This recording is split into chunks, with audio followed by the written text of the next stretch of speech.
Assalamualaikum warahmatullahi wabarakatuh. Saya Muhammad Farid Hakimi bin Zambuddin sebagai moderator bagi kumpulan 14 The Boys.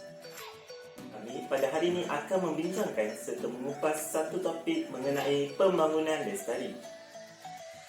Dan kami telah menjemput 4 panel dari program Ijazah Sarjana Muda Pendidikan Geografi.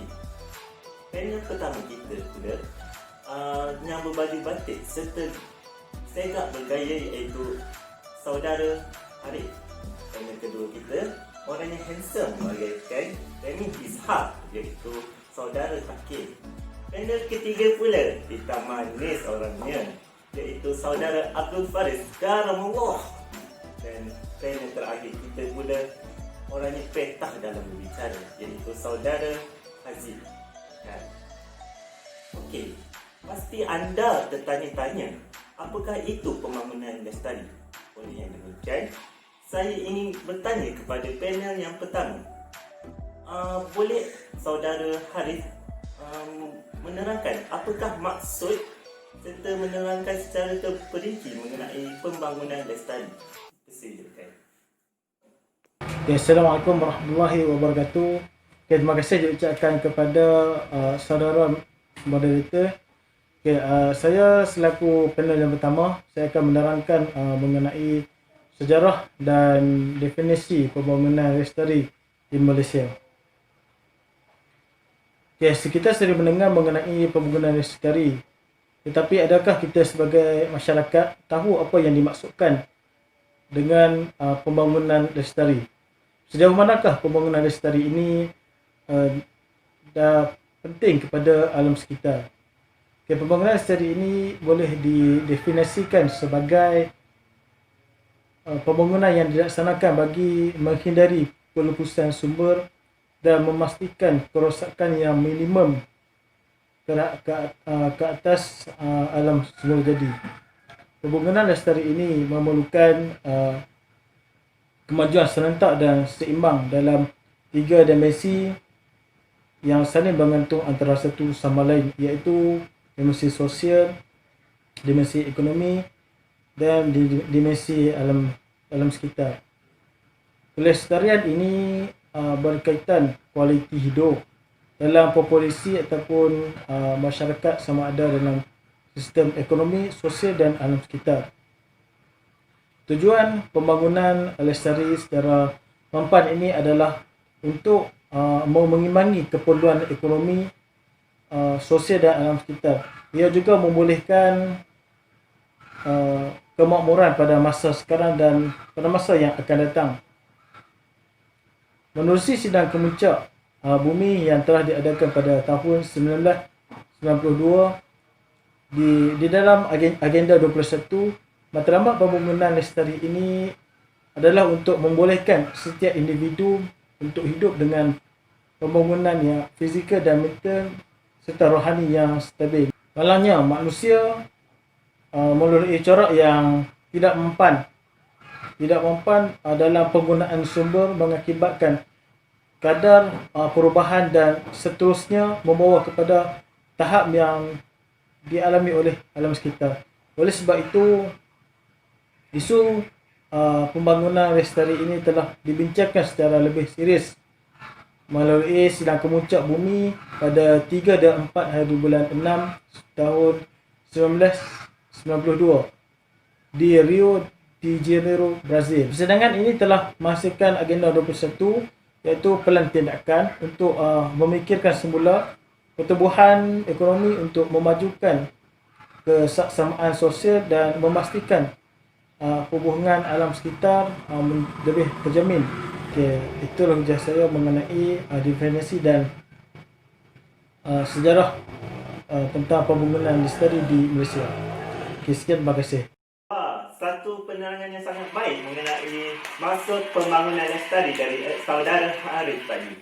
Apa yang saya faham di sini bahawa pembangunan lestari itu merupakan satu langkah untuk kita minimumkan penggunaan sumber alam semula jadi serta kita dapat melakukan pembangunan yang secara berterusan. Okey, saya ingin bertanya kepada saudara Takir pula. bolehkah saudara Takim menerangkan apakah prinsip-prinsip pembangunan lestari ini serta terangkan ia secara terperinci? Dipersilakan saudara Takim. Terima kasih kepada saudara Faris Hakimi kerana memberi peluang kepada saya untuk menjawab persoalan tentang prinsip-prinsip pembangunan lestari. Prinsip pertama bagi pembangunan lestari ialah menjana dan menggalakkan pertumbuhan semula ekonomi. Prinsip ini adalah untuk menggalakkan pertumbuhan ekonomi di negara sedang membangun bagi mengatasi masalah kemiskinan. Sektor pertanian dimodernkan dan mempergiatkan sektor perindustrian bagi negara yang sedang bangun untuk mengukuhkan sektor ekonomi mereka. Prinsip yang kedua ialah mengubah kualiti pertumbuhan ekonomi untuk menjamin kesejahteraan hidup. Pertumbuhan ekonomi dilakukan dengan cekap secara lestari, equity, memenuhi keadilan sosial dan juga menjamin keselamatan penduduk negara membangun. Kualiti pertumbuhan ekonomi dicapai melalui taburan penduduk seimbang, teknologi yang selamat dan kualiti peningkatan kesihatan penduduk. Prinsip yang ketiga ialah memelihara dan mempertingkatkan asas sumber. Prinsip ini adalah untuk memelihara sumber alam seperti udara, tanah, air dan hutan. Prinsip keempat pembangunan lestari ialah memastikan alas penduduk yang boleh ditampung. Prinsip ini adalah untuk memastikan jumlah penduduk seimbang dengan keupayaan negara untuk mengelakkan berlakunya lebihan penduduk. Hal ini dapat dilakukan dengan mengawal kadar kelahiran penduduk di sebuah negara yang membangun. Prinsip yang kelima bagi pembangunan lestari ialah mengorientasi semula teknologi dan kaedah pengurusan risiko. Prinsip ini adalah untuk memperkenalkan teknologi baru dan mesra alam. Selain itu, prinsip ini juga adalah untuk mencipta teknologi yang selamat dan kurang risiko. Prinsip yang keenam pembangunan lestari ialah mengintegrasi alam sekitar dan ekonomi dalam membuat keputusan. Prinsip ini adalah untuk mengambil kira impak alam sekitar ketika merancang sesuatu kegiatan ekonomi dan juga kemampuan membuat anggaran untuk meminimumkan kerosakan alam sekitar dalam melaksanakan suatu projek pembangunan. Prinsip yang ketujuh bagi pembangunan lestari ialah memperbaharui hubungan ekonomi antarabangsa. Prinsip ini adalah untuk memastikan pasaran baru, pemindahan teknologi dan bantuan kewangan antarabangsa untuk membantu negara membangun untuk memajukan sektor ekonomi mereka.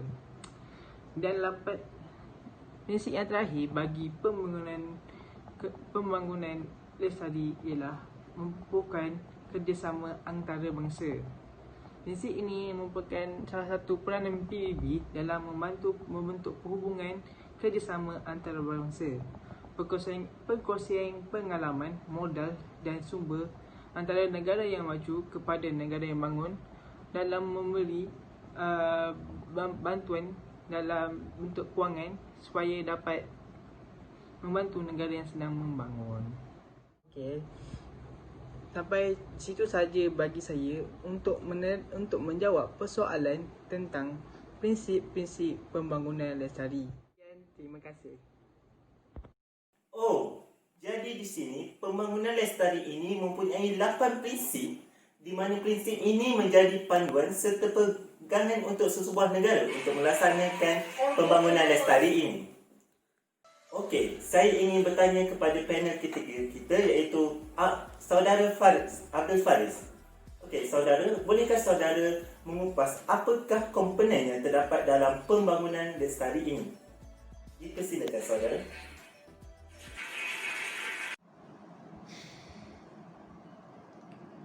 Assalamualaikum dan salam sejahtera. Terima kasih kepada saudari moderator Faris Hakimi di atas soalan yang diajukan.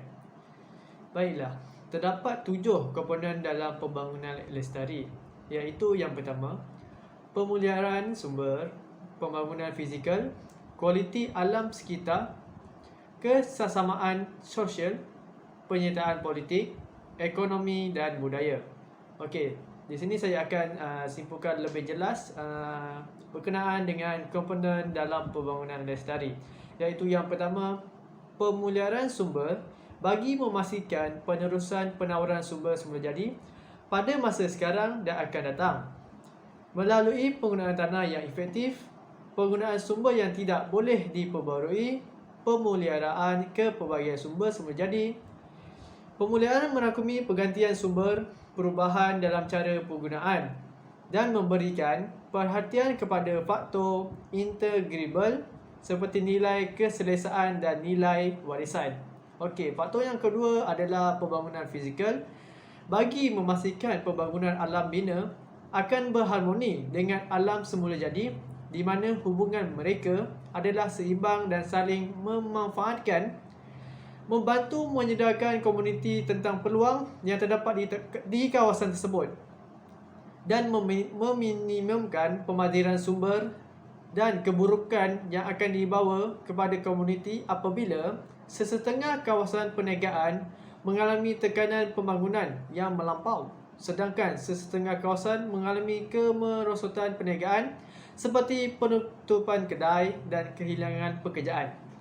Okey, yang ketiga adalah kualiti alam sekitar yang mengelakkan kualiti alam sekitar mengelakkan daripada berlakunya pencemaran alam, melindungi kapasiti ekosistem dan pembangunan yang akan mengancam kesihatan manusia atau menjejaskan kualiti kehidupan manusia. Selain itu, mengurangkan atau mengubah proses pengeluaran atau perniagaan yang akan menjejaskan kualiti hidup manusia. Cara pembuangan dan pelupusan sampah harus dititik beratkan. Yang keempat adalah kesesamaan sosial yang mengelakkan pembangunan yang menambah jurang antara golongan kaya dan miskin serta menggalakkan pembangunan yang dapat mengurangkan ketidaksamaan sosial. Selain itu, mengurangkan pemaziran tenaga manusia. Kesesamaan sosial perlu dipelihara dari segi peluang ekonomi di suatu kawasan. Yang kelima adalah penyertaan politik bagi menggalakkan penyertaan komuniti dalam membuat keputusan. Keputusan ini termasuklah di dalam memilih pentadbiran yang dimahukan.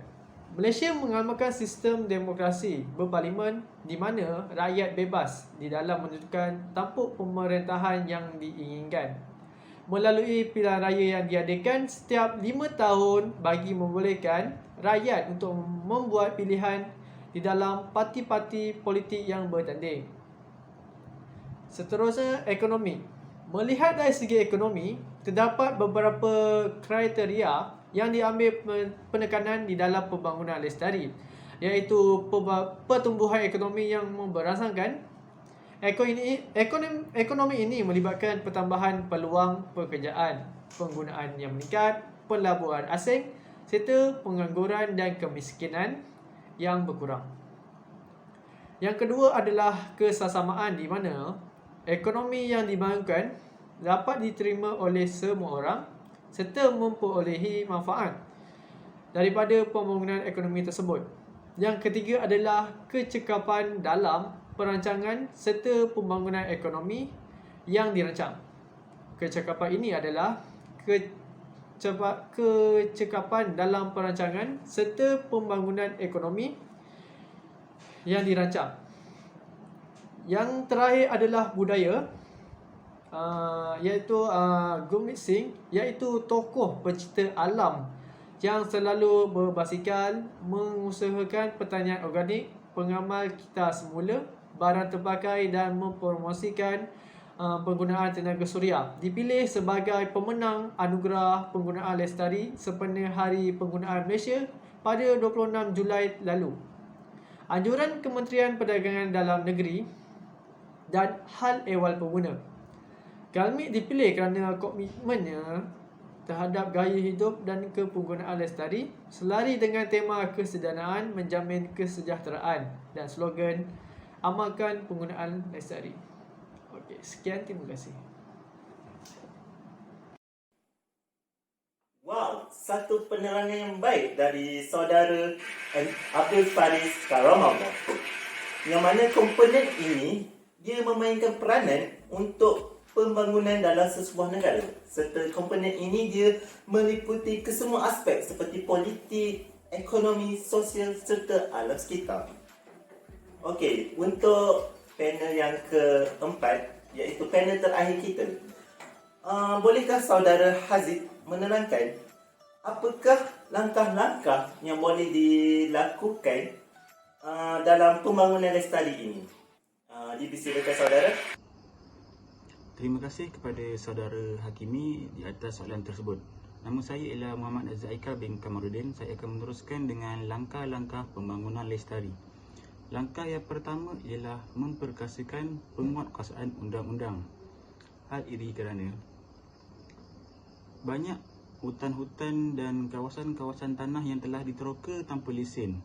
Hal ini kerana ianya disebabkan oleh penguatkuasaan undang-undang yang lemah. Mereka tidak mengawal dan memantau kawasan-kawasan yang sering dijadikan kawasan pembalakan haram. Selain itu, amalan penerimaan rasuah juga menyebabkan negara tidak akan mencapai pembangunan lestari kerana sekiranya pegawai-pegawai atasan ini telah dirasuah oleh pihak-pihak yang tidak bertanggungjawab, oleh itu mereka akan melakukan sebarang aktiviti haram secara berleluasa dan mengikut kehendak mereka. Oleh itu, penguatkuasaan undang-undang perlulah diperketatkan dan perlu mengenakan hukuman yang berat terhadap pelaku yang melakukan kesalahan tersebut. Seterusnya ialah memperkenalkan pendidikan alam sekitar kepada murid-murid sekolah. Semasa di bangku sekolah lagi, murid-murid perlulah didedahkan dengan pendidikan alam sekitar. Oleh itu, mereka akan lebih menghargai alam sekitar dengan tidak merosakkan, malah mereka akan menjaga alam sekitar tersebut. Satu subjek ataupun satu mata pelajaran khusus tentang alam sekitar perlu dimasukkan di dalam sukatan pelajaran supaya ia akan menjadi sesuatu yang penting bagi pelajar-pelajar untuk dipelajari. Selain itu, aktiviti penanaman pokok semasa di sekolah juga boleh dilakukan supaya dapat memupuk sifat pelajar supaya sayang akan alam sekitar dan mereka akan menjaganya dengan sepenuh hati. Seperti pepatah, melentur buluh biarlah dari rebungnya. Oleh itu, di bangku sekolah lagi kita perlulah mendidik anak-anak murid dan anak-anak bangsa supaya sayang alam sekitar. Seterusnya ialah menggalakkan penggunaan tenaga yang boleh diperbaharui.